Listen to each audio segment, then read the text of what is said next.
नमो भगवते वासुदेवाय। कामिका एकादशी व्रत कथा। अर्जुन ने कहा, हे प्रभु, मैंने आषाढ़ माह के शुक्ल पक्ष की देवशयनी एकादशी का सविस्तार वर्णन सुना।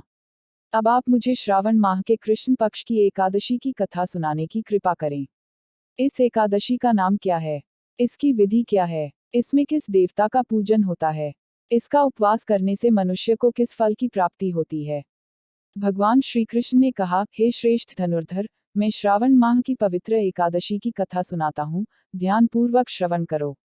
एक बार इस एकादशी की पावन कथा को भीष्म पितामह ने लोकहित के लिए नारद जी से कहा था। एक समय नारद जी ने कहा, हे पितामह, आज मेरी श्रावण के कृष्ण पक्ष की एकादशी की कथा सुनने की इच्छा है, अतः आप इस एकादशी की व्रत कथा विधान सहित सुनाइए।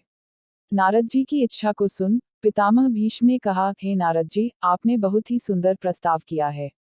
अब आप बहुत ध्यान पूर्वक इसे श्रवण कीजिए। श्रावण माह के कृष्ण पक्ष की एकादशी का नाम कामिका है। इस एकादशी की कथा सुनने मात्र से ही वाजपेय यज्ञ के फल की प्राप्ति होती है। कामिका एकादशी के उपवास में शंख, चक्र, गदाधारी भगवान विष्णु का पूजन होता है। जो मनुष्य इस एकादशी को धूप, दीप, नैवेद्य आदि से भगवान विष्णु की पूजा करते हैं, उन्हें गंगा स्नान के फल से भी उत्तम फल की प्राप्ति होती है। सूर्य ग्रहण और चंद्र ग्रहण में केदार और कुरुक्षेत्र में स्नान करने से जिस पुण्य की प्राप्ति होती है, वह पुण्य कामिका एकादशी के दिन भगवान विष्णु की भक्ति पूर्वक पूजा करने से प्राप्त हो जाता है। भगवान विष्णु की श्रावण माह में भक्ति पूर्वक पूजा करने का फल समुद्र और वन सहित पृथ्वी दान करने के फल से भी ज्यादा होता है। व्यतिपात में गंडकी नदी में स्नान करने से जो फल प्राप्त होता है, वह फल भगवान की पूजा करने से मिल जाता है। संसार में भगवान की पूजा का फल सबसे ज्यादा है, अतः भक्तिपूर्वक भगवान की पूजा न बन सके तो श्रावण माह के कृष्ण पक्ष की कामिका एकादशी का उपवास करना चाहिए। आभूषणों से युक्त बछड़ा सहित गोदान करने से जो फल प्राप्त होता है, वह फल कामिका एकादशी के उपवास से मिल जाता है। जो उत्तम द्विज श्रावण माह के कृष्ण पक्ष की कामिका एकादशी का उपवास करते हैं तथा भगवान विष्णु का पूजन करते हैं, उनसे सभी देव, नाग, किन्नर, पितर आदि की पूजा हो जाती है। इसलिए पाप से डरने वाले व्यक्तियों को विधि विधान सहित इस उपवास को करना चाहिए। संसार सागर तथा पापों में फंसे हुए मनुष्यों को इनसे मुक्ति के लिए कामिका एकादशी का व्रत करना चाहिए। कामिका एकादशी के उपवास से भी पाप नष्ट हो जाते हैं।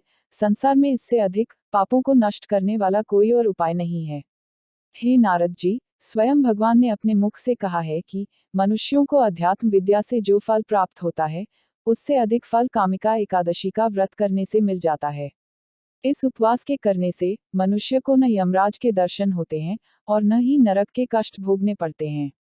वह स्वर्ग का अधिकारी बन जाता है।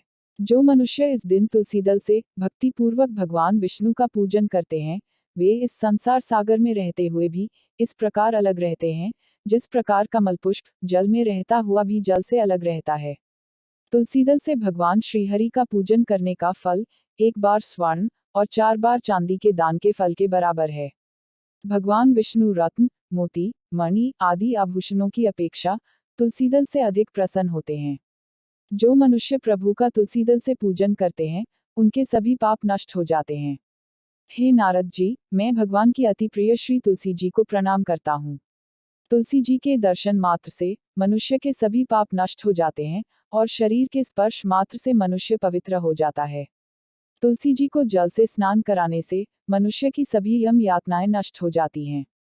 जो मनुष्य तुलसी जी को भक्ति पूर्वक भगवान के श्री चरण कमलों में अर्पित करता है, उसे मुक्ति मिलती है।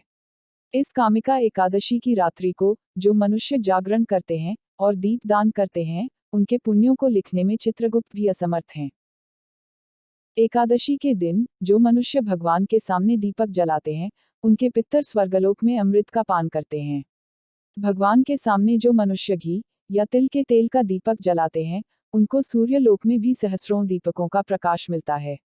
कामिका एकादशी का व्रत प्रत्येक मनुष्य को करना चाहिए। इस व्रत के करने से ब्रह्महत्या आदि के सभी पाप नष्ट हो जाते हैं और इस लोक में सुख भोगकर प्राणी अंत में विष्णुलोक को जाते हैं। इस कामिका एकादशी के महात्म्य के श्रवण व पठन से मनुष्य स्वर्ग लोक को प्राप्त करते हैं। कथा सार। भगवान श्री हरि सर्वोपरि हैं। वे अपने भक्तों की निश्चल भक्ति से सहज ही प्रसन्न हो जाते हैं। तुलसी जी भगवान विष्णु की प्रिया हैं। भगवान श्री हरि हीरे मोती सोने चांदी से इतने प्रसन्न नहीं होते जितनी प्रसन्नता उन्हें तुलसी दल के अर्पण करने पर होती है। जय श्री हरि। ओम नमो भगवते वासुदेवाय।